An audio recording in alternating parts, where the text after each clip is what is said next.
ہماری آج کی گفتگو کا موضوع ان دنوں ہمارے ملک پاکستان میں بہت زیادہ زیر بحث آنے والے ٹرانسجنڈر ایکٹ 2018 کے حوالے سے ہے۔ یہ جو قانون ہمارے ہاں 2018 میں پاس ہوا، اس پر بات کرنے سے پہلے میں یہ وضاحت کرنا ضروری سمجھتا ہوں کہ چونکہ یہ معاملہ شریعت کے ساتھ ساتھ میڈیکل سائنس اور ہمارے ملکی قانون سے متعلق بھی ہے، تو اس لیے ہم نے انصاف کے تقاضوں کو پورا کرتے ہوئے اپنے فیلڈ کے علاوہ باقی جو فیلڈ تھے، مثلا میڈیکل سائنس ہے، تو اس حوالے سے ماہر ڈاکٹرز جو ہیں ان کی آراء کو مد نظر رکھا ہے اور ان کی روشنی میں ہم نے اپنے لیکچر کو تیار کیا ہے۔ اور اسی طرح پاکستانی قانون کے حوالے سے ہمارے جو اسلام پسند قانون دان ہیں، ماہرین قانون ہیں، ان کے آراء کی روشنی میں ہم نے اپنی بات کو ترتیب دیا ہے۔ تو سب سے پہلے تو یہ بتانا ضروری ہے اس ٹرانسجنڈر ایکٹ 2018 کے بارے میں کہ یہ جو ایکٹ ہے یہ سراسر دھوکے پر مبنی ہے۔ اس کے ٹائٹل میں ہی بہت بڑا دھوکہ دیا گیا۔ باور یہ کروایا گیا لوگوں کو کہ یہ خواجہ سراؤں کے لیے ایک قانون ہے، ان کے تحفظ کے لیے، لیکن دراصل یہ ہم جنس پرستوں کے لیے، ان کی سہولت کاری کے لیے یہ قانون بنایا گیا۔ جو بنیادی طور پر لفظ استعمال کیا گیا ہے وہ لفظ ہی خواجہ سراؤں کی نمائندگی نہیں کرتا۔ خواجہ سرا، اس کو انگلش میں انٹرسیکس کہتے ہیں، ایسا شخص، ایسا فرد جو پیدائشی طور پر جنسی نقص کے ساتھ پیدا ہو۔ وہ اگر مرد ہے تو اس کی مردانگی میں نقص ہے، اگر وہ خاتون عورت ہے تو اس کی زنانہ صفات میں کوئی نقص ہے، تو ایسے فرد کو انٹرسیکس کہتے ہیں، یعنی اردو میں خواجہ سرا۔ جبکہ اس ایکٹ میں جو لفظ استعمال کیا گیا، یعنی جس کے تحفظ کے لیے یہ ایکٹ بنایا گیا ہے، وہ لفظ ٹرانسجنڈر استعمال کیا گیا ہے۔ ٹرانسجنڈر جو ہے وہ لفظ ایسے افراد کے لیے بولا جاتا ہے جو اپنی جنس کو اپنی پیدائشی جنس سے تبدیل کرتے ہیں،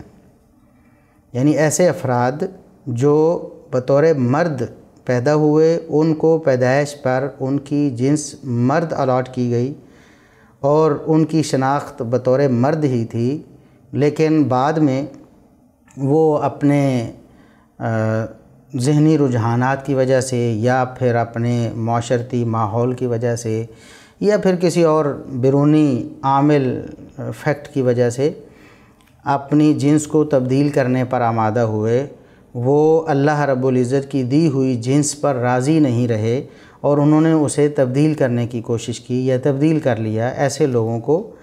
ٹرانسجنڈر کہتے ہیں۔ ایسے لوگ قطعاً خواجہ سرا نہیں ہوتے۔ تو یہ ایک بنیادی فرق ہے، بالکل ایسے ہی جیسے پیدائشی طور پر کوئی شخص، کوئی فرد، کوئی بچہ وہ ناقص الخلقت پیدا ہوتا ہے، اس کے کسی جسمانی عضو میں کوئی نقص ہوتا ہے، ہاتھ میں نقص ہے یا آنکھ میں یا کان میں یا ٹانگ میں، پاؤں میں، کہیں بھی کوئی نقص ہے تو پیدائشی طور پر وہ نقص کے ساتھ پیدا ہوا ہے، معذور بچہ ہے۔ بالکل اسی بچے کی طرح ایسا بچہ جو جسمانی ایک عضو یعنی جنسی عضو کی اس کے نقص کے ساتھ پیدا ہوا ہے، تو وہ معذور بچے کی ہی طرح ہے، اس میں کوئی فرق نہیں ہے۔ بالکل اسی طرح اس کی پرورش ہوگی، اس کی ضروریات کا خیال رکھا جائے گا اور اس کی معذوری کی وجہ سے اس کو پیش آنے والے مسائل کو حل کیا جائے گا، اور ہمارا اسلام بھی یہی تعلیم دیتا ہے۔ لیکن یہاں جو یہ ایکٹ جو پاس کیا گیا ہے اور یہ جو دنیا میں جو فحاشی اور عریانی اور بے حیائی پر مبنی ہم جنس پرستی ہے، اس کو سہولت دینے کی کوشش کی گئی ہے، تو یہ خاص ایک ایجنڈے کے تحت ایسا کیا گیا ہے، ورنہ تو یہ انٹرسیکس لوگوں کے لیے، ان کے تحفظ کے لیے قانون ہوتا۔ اس کے لیے ایک ایسا لفظ جو ساری ڈکشنریز میں آپ دیکھ لیں، آپ گوگل کر کے دیکھ لیں، آپ کو ٹرانسجنڈر کی تعریف ہی یہ ملے گی کہ ایسا شخص جو اپنی پیدائشی جو اس کی صنف ہے یا اس کی جنس ہے، اس کو تبدیل کرتا ہے اور بعد میں اپنے آپ کو مرد ہے تو عورت باور کرواتا ہے، عورت ہے تو مرد باور کرواتی ہے، تو ایسے لوگوں کو ٹرانسجینڈر کہتے ہیں۔ تو اصل میں ایک بہت بڑا دھوکہ اس قانون کو پاس کرتے ہوئے اس کے نام کے اندر، ٹائٹل کے اندر ہی وہ دھوکہ رکھ دیا گیا۔ عام لوگوں نے سمجھا کہ یہ خواجہ سراؤں کے تحفظ کے لیے قانون ہے۔ واقعی خواجہ سرا جس طرح معذور افراد ہوتے ہیں ان کی طرح وہ قابل ترس ہیں اور ان پر توجہ دینے کی ضرورت ہے، اور ان کے حوالے سے جو ہمارے ہاں ظلم و ستم روا رکھا جاتا ہے